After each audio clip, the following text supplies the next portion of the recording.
Assalamualaikum warahmatullahi wabarakatuh. Selamat siang teman-teman semuanya. Untuk pertemuan kali ini membahas hukum kolom ya. Dan hukum kolomnya dibatasi sampai contoh soal 1. Untuk PowerPoint hukum kolom bisa dibaca tentang sejarah hukum kolom. Yang menciptakan hukum kolom ini sendiri adalah Charles Augustin de Coulomb ya. Dia menciptakan hukum tarik-menarik dan tolak-menolak antar muatan partikel. Hukum kolom ini sendiri kita bisa lihat di slide keduanya itu sejarahnya, dan di slide ketiganya ini adalah penerapan hukum kolom pada bahasan elektrostatika dan gaya gravitasi.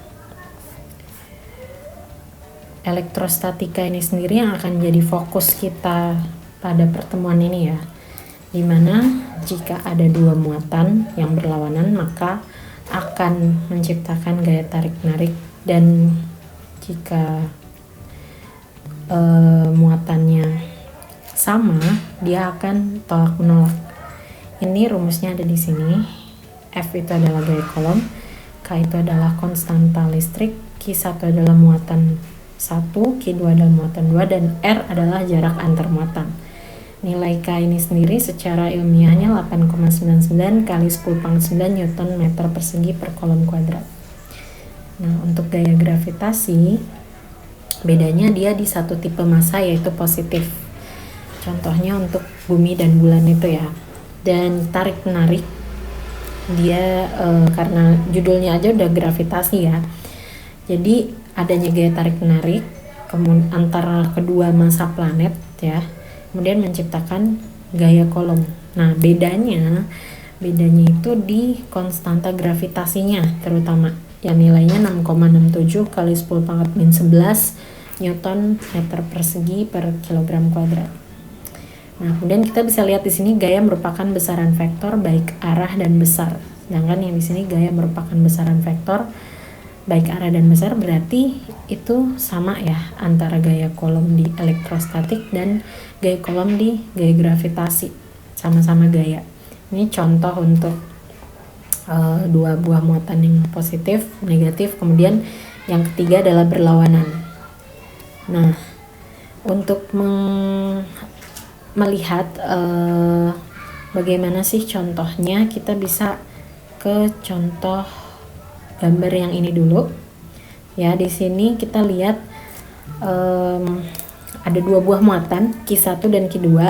Q1 itu letaknya di posisi sumbu X-nya itu 0, Y-nya itu 1, dan Z-nya itu 2. Jadi bisa dikira-kira nggak mana sumbu X, mana sumbu Y, dan mana sumbu Z. Nah, kamu coba sketsakan itu mana sumbu X, Y, dan Z-nya.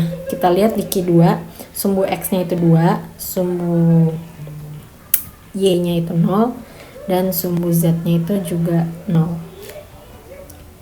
Nah, untuk gambar 22 tadi, Q1 adalah muatan pertama, Q2 adalah muatan kedua.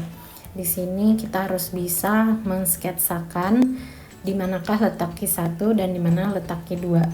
Sesuai dengan sumbunya, Q1 itu ada di sumbu 0,1, 0,2, di mana 0 itu adalah sumbu X dan sumbu Y-nya itu 1 ya. Di sini kan kelihatan 1 nih. Kemudian sumbu Z-nya itu 2. Nah, untuk Q2 itu sendiri ada di posisi 2 itu sumbu X, 0 itu sumbu Y, dan Z itu Z itu di posisi 0. Nah, kita bisa lihat di sini ya, ini Z.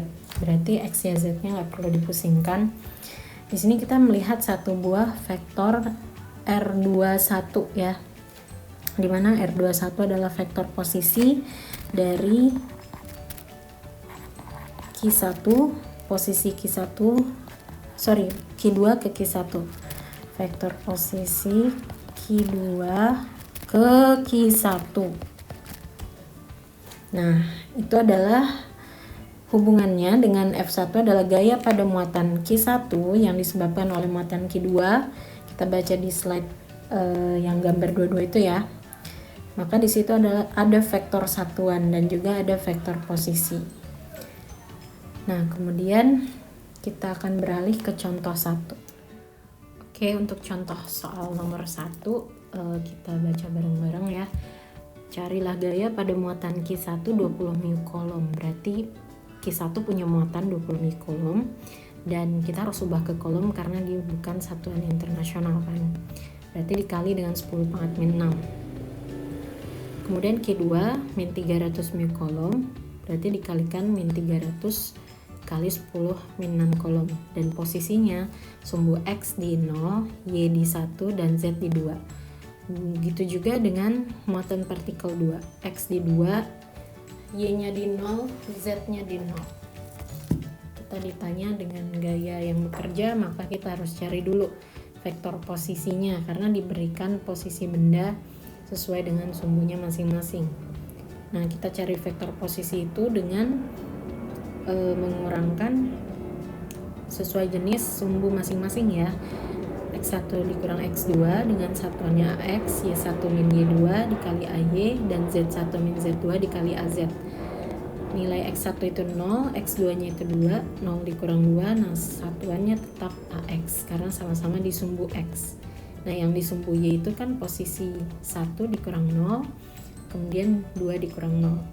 Diperoleh min 2AX tambah AY tambah 2Z. Perolehan vektor posisinya adalah kuadrat dari setiap sumbu. Min 2 dikuadratkan ditambah 1 kuadrat ditambah 2 kuadrat. Kemudian diakarkan, kita peroleh 3. Nah, 3 ini nanti yang akan dipakai di dalam hukum coulomb. Hukum coulomb yang ditulis sebagai F1 sama dengan Q1 dikali Q2 dibagi K R kuadrat ya, dikali dengan vektor satuannya R21 yang mempunyai nilai si min 2, 1, dan 2 tadi ya, hasil perolehan R21 di atas.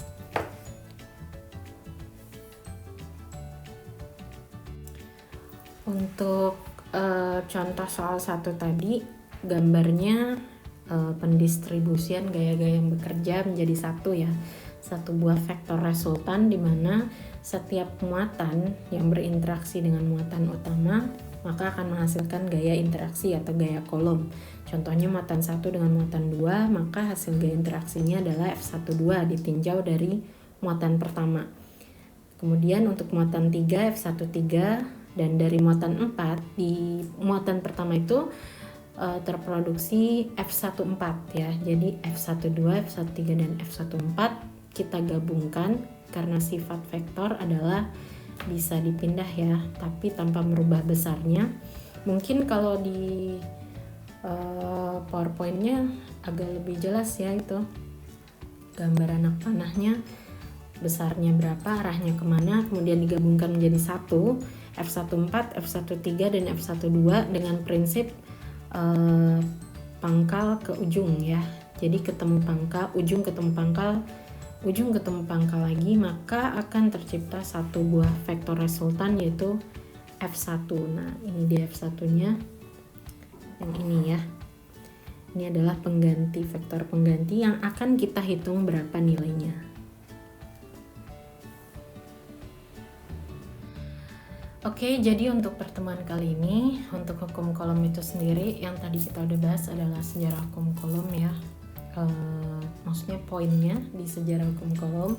Kemudian yang kedua adalah hukum coulomb pada topik elektrostatika dan gaya gravitasi, itu bedanya di mana. Kemudian untuk ilustrasi interaksi antar muatan positif dan negatif, berlawanan ataupun sejenis. Kemudian yang 4 adalah konstanta listrik, di mana ada K sama dengan 9 kali 10⁻9 atau detailnya adalah 8,99. Boleh dipakai yang mana aja, tergantung mana yang mempermudah hitungan. Kemudian untuk yang poin nomor 3 itu penting karena untuk topik selanjutnya medan listrik, dia mempunyai perbedaan garis kerja gaya antar muatan sejenis ataupun yang berlawanan jenis. Nah, untuk Pembahasan kali ini coba dianalisis sendiri perbedaan rumus antara F sama dengan Q per R kuadrat dengan F sama dengan Q1 Q2 dibagi 4Pi epsilon 0 R kuadrat. Kemudian cari perbedaan K dan epsilon 0 itu apa, dan tunjukkan formula K dan epsilon 0 itu berapa. Oke, sampai kita di topik selanjutnya yaitu medan listrik. Nanti akan saya beritahukan di WhatsApp grup. Terima kasih.